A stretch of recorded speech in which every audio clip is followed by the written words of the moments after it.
గురుసేవ కథ. ఒరే రమేష్, నీవు ఎన్నవ తరగతి చదువుచున్నావు?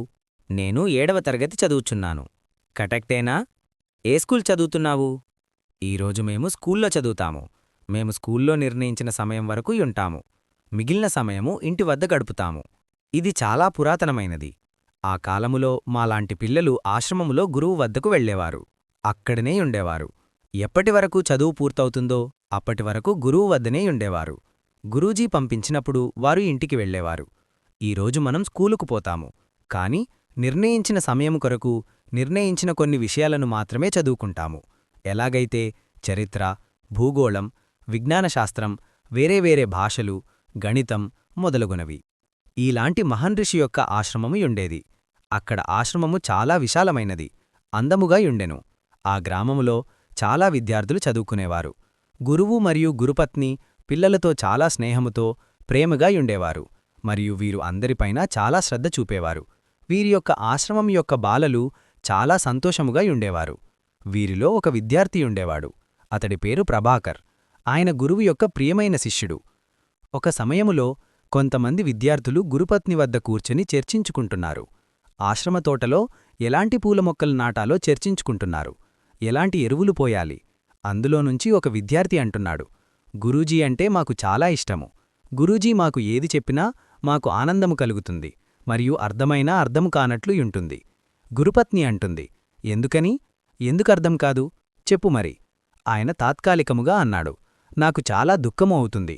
ఎందుకంటే మేము అందరమూ సమానమే మరియు మంచి విధముగా యుంటాము. కాని గురూజీ ప్రభాకర్ను మాత్రమే ఎందుకిష్టపడతారు? ఆ సమయము గురుపత్ని పిల్లలతో ఏమీ చెప్పలేదు. ఆమె గురూజీతో పిల్లలకు వచ్చిన అనుమానాన్ని దూరం చెయ్యాలి అన్నది.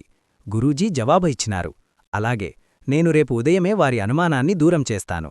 ఇందులో గొప్పతనమేమియున్నది? మరుసటి రోజు వారి దినచర్య పూర్తి చేసుకుని విద్యాభ్యాసం చేసే స్థలంకు చేరుకున్నారు. కాని ఆ రోజు గురూజీ రాలేదు. వారు గురూజీ యొక్క గదికి వెళ్లేసరికి గురూజీ మొత్తం కప్పుకొని పడుకుని ఉన్నారు. గురుపత్ని అన్నది, ఈరోజు మీకు సెలవు. ఎందుకంటే ఈరోజు గురువుగారి ఆరోగ్యము బాగాలేదు. ఈ విషయం విని పిల్లలందరూ ఆనందముతో అక్కడి నుండి వెళ్ళిపోయినారు.